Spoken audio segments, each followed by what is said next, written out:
Olá, boa noite. Seja bem-vindo, seja bem-vinda. Nos últimos 2 anos, o crescimento de procedimentos estéticos, como a aplicação de botox e preenchimentos em geral, aumentou 390%.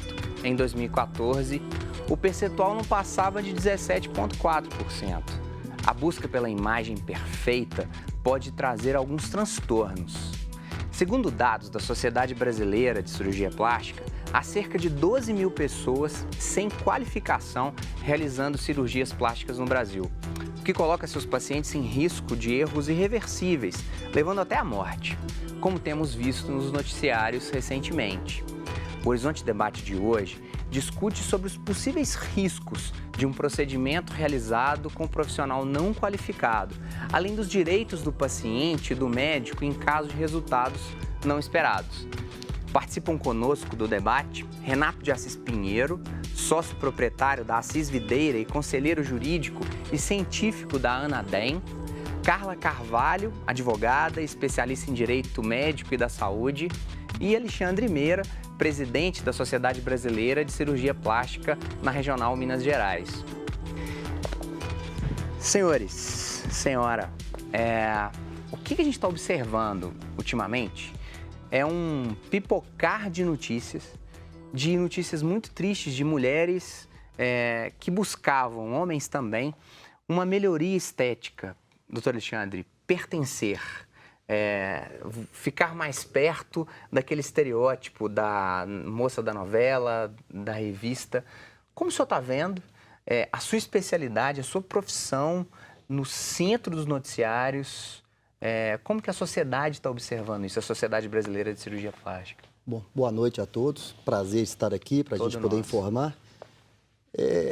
Vemos isso com, primeiro, a cirurgia plástica, estética e reconstrutora é uma só. Não tem como a gente diferenciar. Toda cirurgia reparadora, ela tem um caráter de um bom resultado, caráter estético, e toda cirurgia estética, ela também é uma reparação. Então, nós não temos como dividir esses dois processos. E o médico, o cirurgião plástico, ele é um médico como qualquer um outro. Ele deve ter um diagnóstico e propor um tratamento para aquele diagnóstico. A gente sabe que saúde é um bem-estar físico, social e emocional. Ou seja, essa tríade. Um paciente que ele procura um procedimento estético, ele pode ter aquela paciente, ela pode ter uma mama que para nós todos é muito linda, mas do ponto de vista social, do ponto de vista emocional, ela não está plenamente satisfeita, ela tem um constrangimento, ela não consegue se expor perante o próprio espelho ou diante de um companheiro. Então, ela vai procurar esse médico, o cirurgião plástico, para que resolva essa doença dela, que não é na mama, mas do aspecto social e emocional dela. Quando o senhor soube da notícia, e aí o Fantástico estampa isso em primeiro bloco, uma reportagem extensa, 15 minutos, mostrando o médico, né? Eram várias as imagens e vídeos do médico. Doutor Alexandre, o que você sentiu assim? Para mim é mais do mesmo? Então, voltando, é aquela responsabilidade do médico propor um tratamento adequado para aquele tipo de paciente. E esse tratamento adequado envolve o diagnóstico dessa paciente, o diagnóstico do caráter emocional dela, para que ele possa propor um tratamento que seja adequado para aquela ali. Então, quando eu vejo uma situação como essa está acontecendo, a gente vê um profissional, muitas vezes, sem uma qualificação adequada, um profissional que está vendendo um tratamento, em vez de prestar um atendimento médico, uma paciente que está procurando um médico de uma forma errada, em vez dela se informar adequadamente da formação desse médico, do caráter desse médico, da maneira que ele atende, ela está procurando, às vezes, por redes sociais, Sim, que realmente não representam a idoneidade, a formação desse médico.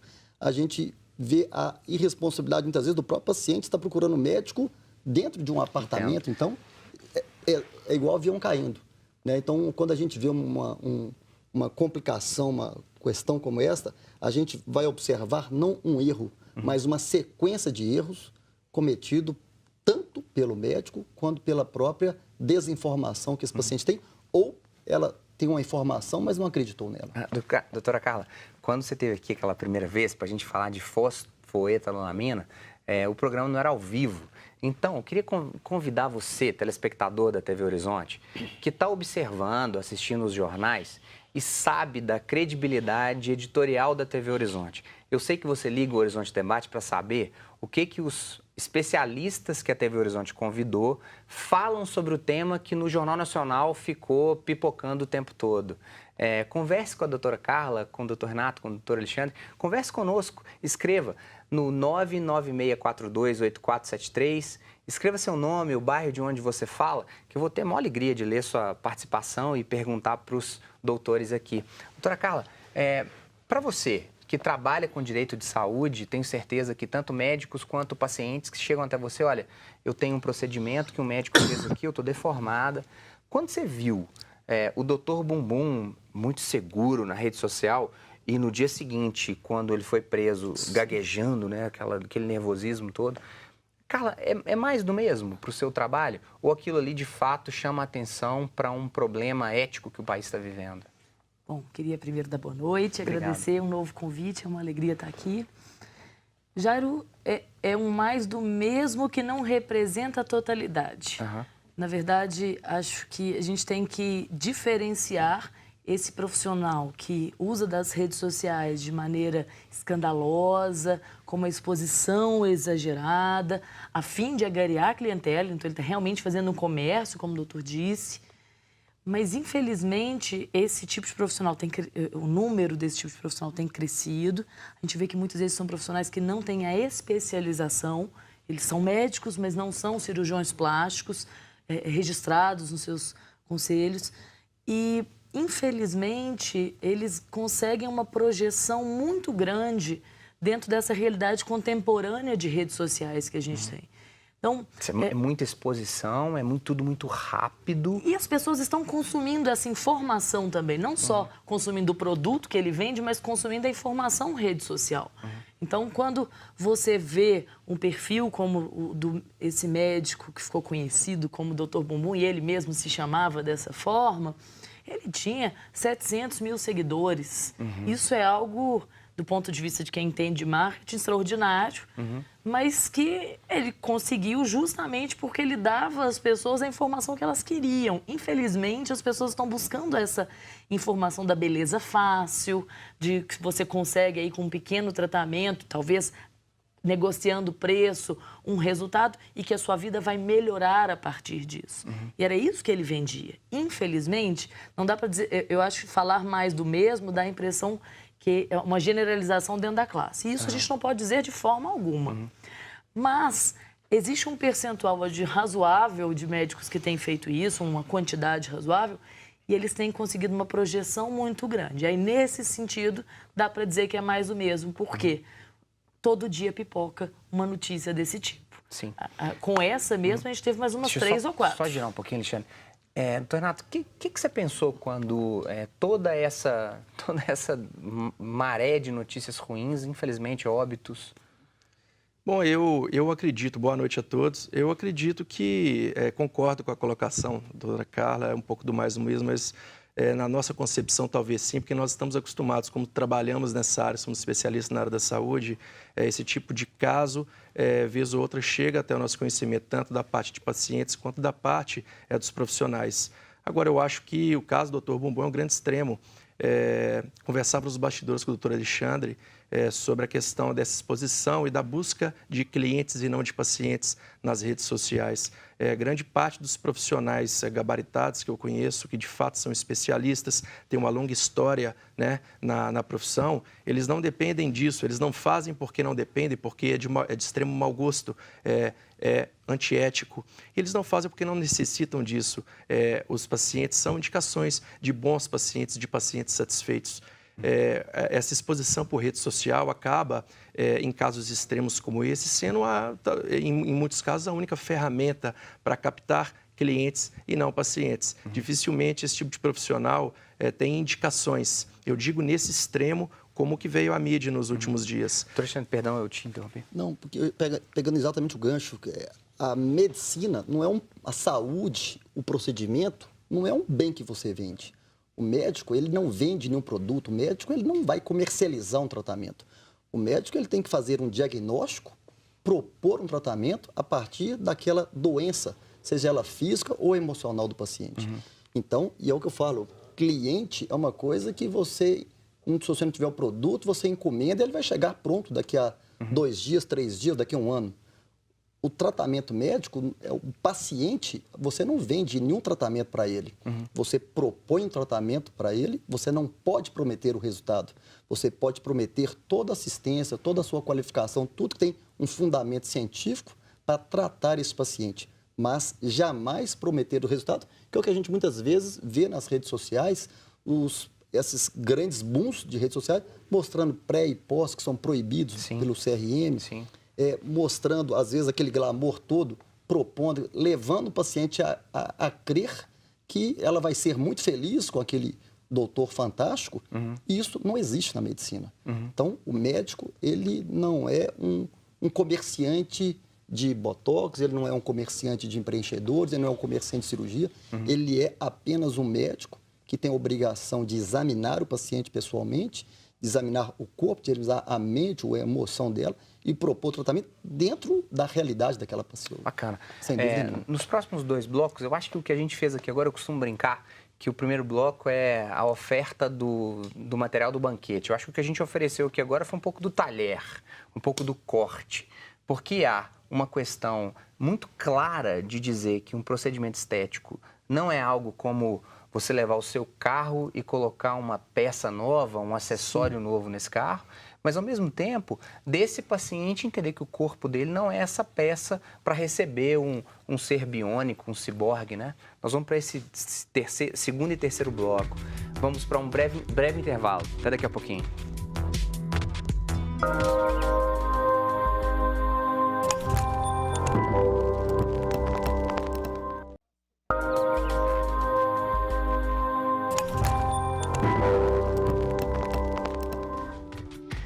Voltamos com o Horizonte Debate e hoje falamos sobre os riscos dos procedimentos estéticos com profissionais não qualificados.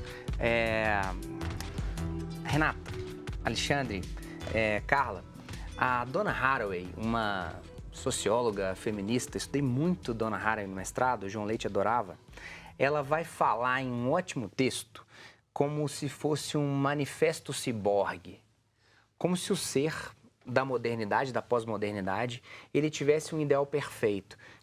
Parecido com o Frankenstein, lá do século XIX, mas uma mistura do Frankenstein com o Homem de Ferro e com a silhueta da Débora Seco, sabe?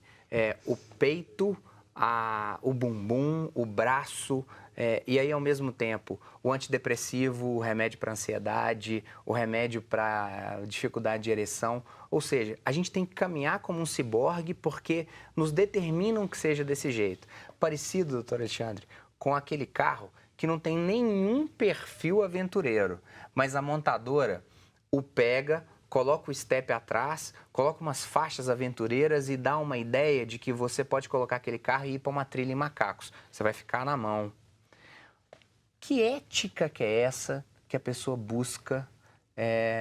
Esse paciente que chegou lá através de uma inquietação da rede social, quem que é essa pessoa que o Alexandre encontra no consultório dele? Então, vemos isso muito como um aspecto cultural. E aí vem o médico, tem a capacidade de avaliar isso. Então, o paciente hoje, muitas vezes, a gente observa, a gente tem que saber falar não com o paciente.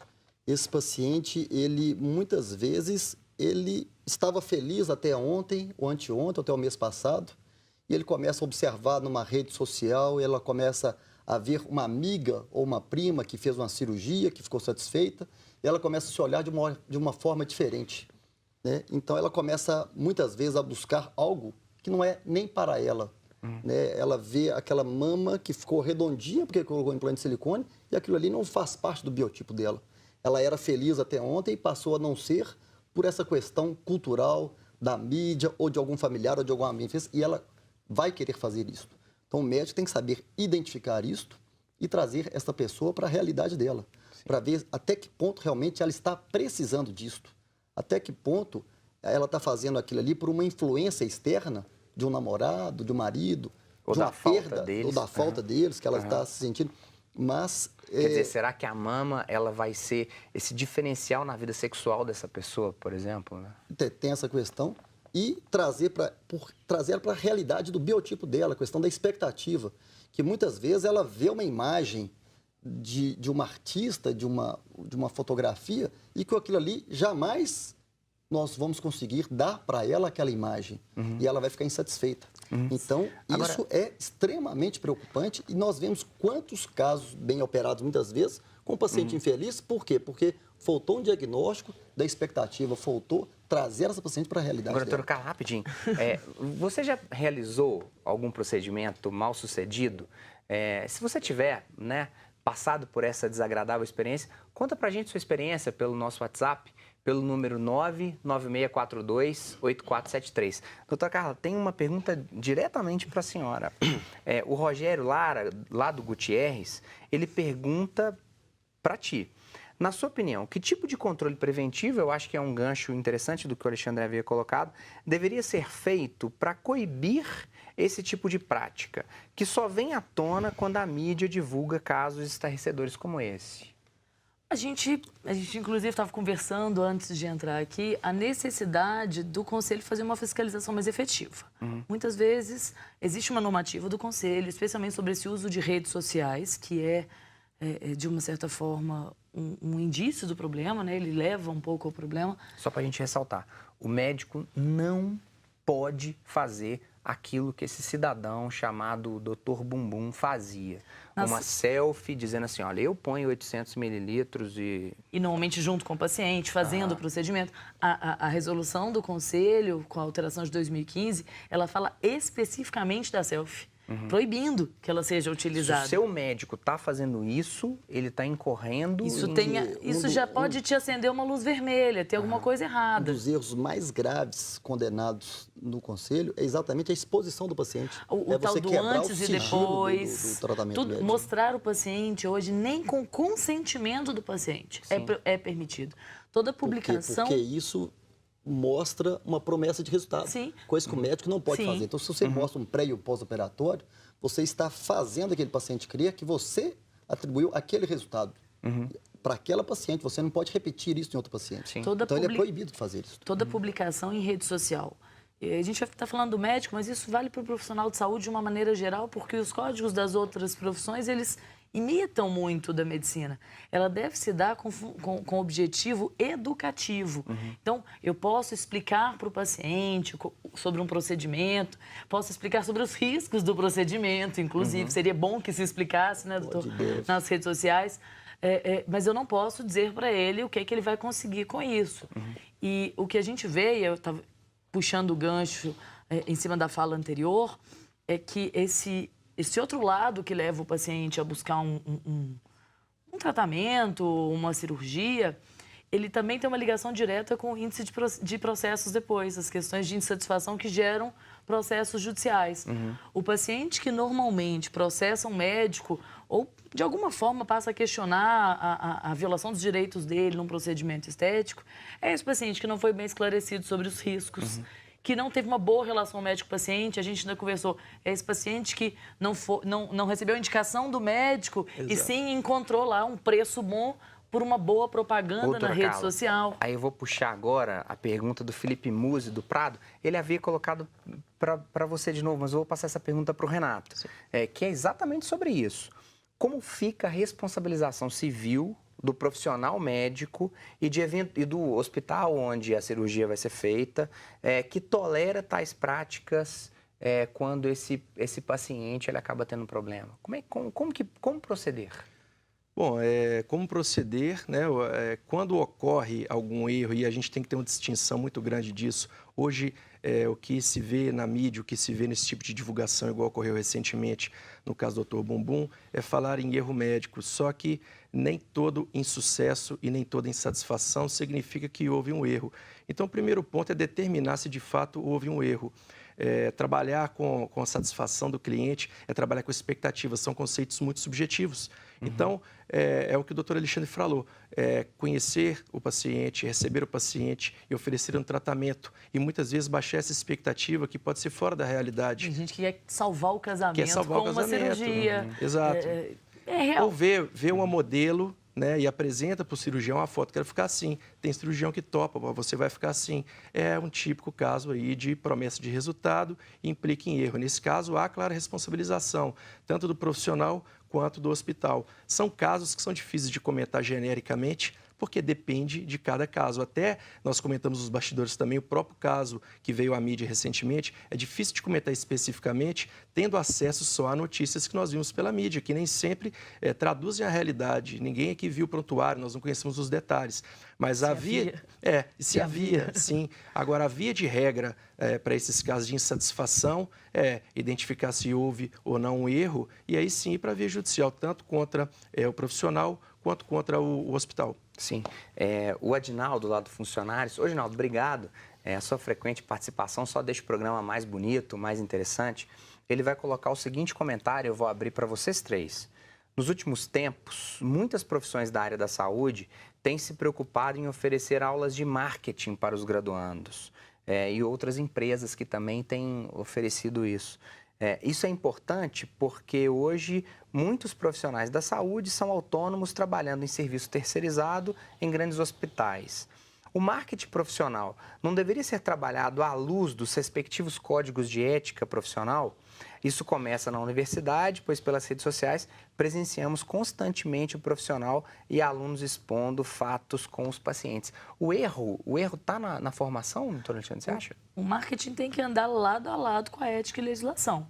Se você tem uma disciplina de marketing, ela tem que comunicar o tempo inteiro com a outra disciplina, que é básica nos currículos da saúde, que é ética e legislação. Sim. Porque esse marketing, especialmente na área da saúde, ele tem maiores limitações do que o marketing em geral. O que é um risco, porque às vezes você coloca um profissional de marketing para ensinar um profissional de saúde como que ele pode explorar a sua imagem de maneira a angariar clientela, e isso em si já pode perverter também a lógica da própria profissão, né? Então tem que ser muito cuidadoso isso. Nós, psicólogos, para recebermos a nossa carteirinha, há todo um procedimento burocrático de ir até a sede do conselho, ali na Rua Timbiras. Você precisa de participar de palestras, ficar o dia inteiro lá no conselho para poder receber isso.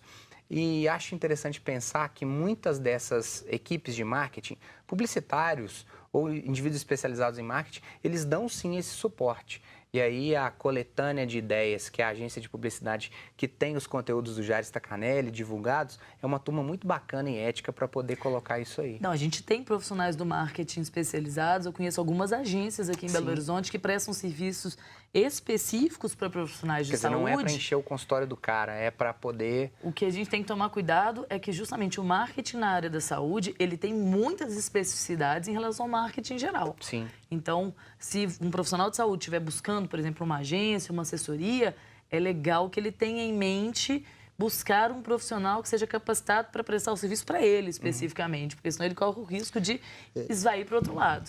Rapidinho. A questão é que vai muito do que o profissional procura. Ele pode procurar uma agência para atrair clientes ou pacientes, ou ele pode buscar uma agência para evitar erros no marketing profissional que ele faz. Ele procura uma agência especializada na área da saúde, que conheça essas limitações, com certeza o trabalho vai ser mais assertivo. Agora, se ele busca algo para causar um impacto maior, para ter 700 mil seguidores em rede social, dificilmente seria uma agência especializada na área da saúde que conheça essas limitações. Sim.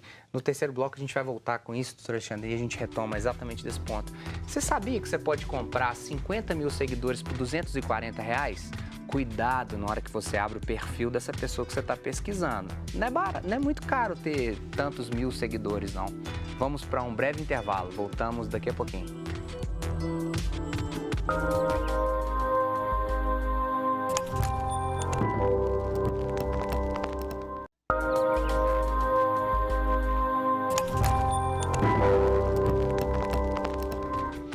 De volta com o Horizonte Debate. O debate de hoje é sobre procedimentos estéticos. Doutor Alexandre, Carla, Renata, a Thaís Almeida, do Lourdes. Thaís, obrigado pela sua participação. Ela coloca assim: boa noite. Como verificar se o profissional não é um falso médico ou se ele é um especialista? Eu vou estender um pouquinho a pergunta da Thaís, porque é bacana. Dentista hoje fazendo procedimentos bucomaxilares e levanta o nariz e acaba com o bigode chinês. O biomédico, né, que faz procedimentos estéticos de tudo quanto é tipo, da criolipólise, aquela em que se congela, né, a parte lá, o suprailíaco ali, enfermeiro, fisioterapeuta fazendo esse procedimento. Doutor Alexandre, Carla, Renato, o que vocês pensam disso tudo? Bom, vamos voltar na questão da mercantilização do ato médico. As pessoas estão fazendo isso estritamente por dinheiro. Eles estão vendendo um produto. Então, você não pode vender um produto. Você tem que realizar um tratamento para o qual você tem formação e você foi formado para isso. Então, é estritamente muito condenável que você proponha um tratamento para o qual você não está qualificado e sem a devida competência para analisar se aquele tratamento vai ser seguro ou não. É muito fácil você chegar no consultório e falar, eu quero que faça um botox aqui, você senta lá e faz o botox. E você analisar se essa pessoa precisa realmente de fazer, da maneira que a paciente está orientada dos prós e dos contras disso. Do ponto de vista de procurar de um profissional qualificado, é muito fácil. Então, se você quer saber se esse paciente é dermatologista, se ele é cirurgião plástico, se ele é obstetra, se ele é neurologista, você tem um site do Conselho Regional de Medicina, que você vai, dentro do conselho, vai procurar por médicos. O médico tem que ter o RQE, que é o Registro de Qualificação da Especialidade dele. Então, ele vai ver lá, quando ele procurar Dr. Alexandre Alcides Matos de Meira, tem 2 RQE, cirurgia geral e cirurgia plástica. Então, esse médico ele tem essas 2 especialidades. Ou então ele pode procurar no site da especialidade, no site da Sociedade Brasileira de Cirurgia Plástica, no site da Sociedade Brasileira de Dermatologia, de Cardiologia, se ele tem aquela qualificação para isso. Essa questão do odontólogo, realmente existe hoje uma briga muito grande disso, inclusive existem processos correndo no tribunal do país com relação ao que o profissional odontólogo pode... Aí vai do ato médico, o pessoal do direito, que vai poder até responder melhor disso. Mas o profissional odontólogo, hoje, ele está proibido de fazer procedimentos estéticos que não estejam ligados à questão dentária. Então, o profissional odontólogo fazia a questão de procedimentos de nariz, de face, botox, papada, preenchimentos, lipoaspiração de papada. Isso já existe uma decisão jurídica antiga que ele não pode fazer isso. E o Conselho Regional de Odontologia, por ele, colocou isso que eles podem fazer. Ou seja, eles estão querendo estar acima da Constituição, a meu ver. Na verdade, a decisão não é tão antiga, doutor Alexandre. O que acontece é o seguinte, é uma discussão do que é um ato médico ou o que as outras profissões podem fazer.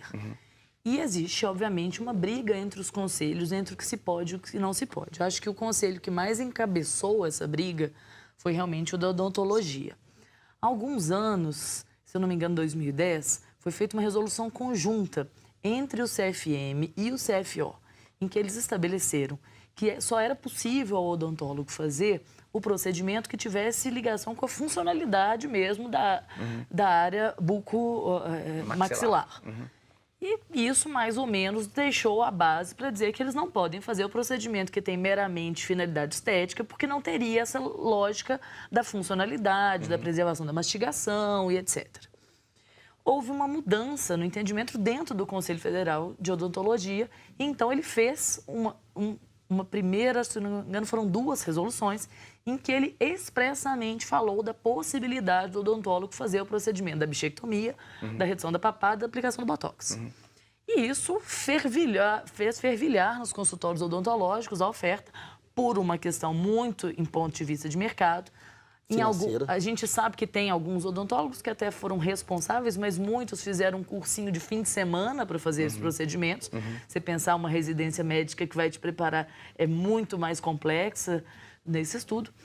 E eles estavam fazendo essa atuação com respaldo do Conselho. Então, em princípio, ela era lista. Mas agora, não sei se no começo desse ano ou no final do ano passado, o Conselho Federal de Medicina ajuizou uma ação e obteve uma decisão liminar, que é uma decisão de início de processo. Sociedade Brasileira de Cirurgia Plástica. Desculpa, foi a SBCP. Obtendo uma decisão liminar que proibiu. Então, está suspensa a resolução do Conselho de Odontologia que permite a eles fazerem. Mas esse processo ainda está Lembrar que eles podem usar o Botox, por exemplo, no masseter, para tratamento, por exemplo, de um bruxismo. Então, ele está liberado para usar a toxina funcionalidades. para a funcionalidade oral, que envolve a arcada. não com finalidade estética, de tratamento frontal. Dentista fazendo arrebitar nariz e lipoaspiração hoje de papada. está proibido. É equivocado. Hoje é ilegal. Doutor Renato, o Davi Carvalhais, lá do Buritis. Davi, obrigado pela sua participação. Ele coloca o seguinte: boa noite, gostaria de fazer uma pergunta para o senhor, doutor Renato. Na sua opinião, o que tem causado essa grande insatisfação com relação às cirurgias? Eu acho que ele está dizendo a partir da sua última fala no segundo bloco, né? O que tem e como que é possível distinguir o que é insatisfação do que é, de fato, um dano a essa pessoa? Certo. Bom, a insatisfação geralmente ela está mais ligada ao íntimo do paciente e com a expectativa que ele tinha do que alcançar, talvez uma coisa psicológica, uma coisa totalmente subjetiva diante daquele procedimento. Agora, o erro em si, ele depende de requisitos legais para que você possa dizer que houve erro profissional por parte do médico. Então, quais são os requisitos legais para que o telespectador entenda, para se poder afirmar que houve erro? Depende de haver um dano ao paciente, né? Depende de haver culpa do profissional, que tem 3 modalidades: negligência, imprudência ou imperícia. E, no final, o terceiro requisito, o nexo de causalidade, que é a ligação de causa e efeito entre esses 2 primeiros requisitos. Sem isso, não houve erro profissional. Pode haver uma mera insatisfação com o resultado, talvez algo que poderia ser mais bem trabalhado pelo profissional, pelo médico anteriormente, ou não. Às vezes alguma coisa muito subjetiva que ele não consegue trabalhar. Sim. E pode simplesmente ser um não alcance do resultado, mas sem que haja erro, porque a medicina não é uma ciência exata. Sim. Né? Nem sempre na medicina 2 e 2 são 4. Eu vou colocar agora algumas opiniões que vieram em função daquela provocação que a gente fez. Se você passou por um procedimento que não foi interessante, que você não está feliz, para a gente ser um pouquinho conciso, para conseguir ler o mais rápido. A Laureane, lá da Boa Viagem, ela está dizendo: fiz uma redução de seios, tem 2 anos, e os meus seios ficaram com a cicatrização muito grande, doutor Alexandre. Um sonho que se tornou um pesadelo. Quando retornei ao médico pedindo a correção ao mesmo, ele me informou que ele era médico e não engenheiro. Daí tive que ajuizar uma ação, já fiz a perícia e estou aguardando. Nesse caso, o que o médico colocou tem a ver, assim, faltou sensibilidade dessa paciente que não estava... Talvez o problema começou lá na primeira consulta. Informação. A informação, né? Então, quando ela foi procurar esse médico, ela já tem que ser... Que sonho? Que ela já tem que ser avaliada, que ela tem as mamas grandes, que para serem reduzidas e levantadas, vai precisar de uma cicatriz, e essa cicatriz é proporcional ao tanto de pele que vai tirar. Se a mama é muito grande, vai ter que tirar muita pele, a cicatriz vai ser muito grande. O profissional, ele tem que ser gabaritado, ele tem que ter toda a formação para proporcionar a melhor cicatrização possível, mas ele não pode prometer isto, que isso depende do ato médico, depende dos cuidados dessa paciente no pós-operatório e depende da genética dela. Sim. Então, ela já tinha que estar informada que ela estava trocando uma mama grande por uma mama menor, mais bem posicionada, mas que teria uma cicatriz que poderia ser imperceptível, nunca ausência de cicatriz, mas imperceptível depois de 2, 3, 4. Por isso que eu falo que é paciente, que tem que ter paciência, não é cliente, que você compra algo pronto, e que existe uma chance de uma má cicatrização, de uma assimetria, de necrose, de infecção, de complicações. E cabe ao médico, tem a obrigação de continuar acompanhando isso, talvez de fazer outros procedimentos para que melhore aquela cicatriz. Nunca falar que vai acabar com a cicatriz, mas vai torná-la o melhor possível para o quadro dela, para o biotipo dela. Realmente a questão se ele diz que ele não é engenheiro, foi realmente sensibilidade, aquilo que a gente estava comentando, de que se o médico tem uma boa relação com o paciente, se ele é verdadeiro, vai evitar problemas para ele e para o paciente. Deixa eu colocar aqui. A Maria, ela apenas coloca a Maria. Boa noite. Com relação ao tema de hoje, gostaria de dizer que me submeti a uma cirurgia plástica nos seios, tempos atrás, e perdi grande parte da minha sensibilidade nesse local. Antes da cirurgia, o médico me omitiu essa informação da possibilidade de perder a sensibilidade. Se eu soubesse que isso aconteceria, como realmente acontece em todas as cirurgias de redução de mamas, eu não teria feito a operação. O dizer em todas é complexo, né? Mas era importante que o médico tivesse dado essa informação para ela. Porque dentro do direito a gente fala que erro existe quando você omite uma informação que é relevante para a pessoa decidir se ela quer ou não praticar um negócio. Então, se isso era relevante para ela, talvez a gente pode censurar a postura desse médico. Agora, tem que observar também se ele não disse, talvez dentro do contexto. Agora, doutor Renato, rapidinho. O Valdeir do Funcionários, Valdeir, obrigado. O doutor Alexandre, doutora Carla, doutor Renato, como faço para denunciar um mal profissional quando ocorre uma cirurgia por uma pessoa não especializada? Rapidinho para a gente, doutor Renato. Uma pessoa não especializada, né, é muito subjetiva, né? Não pode fazer uma cirurgia. Se é um médico que não é especialista naquela área, pode ser feita no próprio Conselho de Medicina.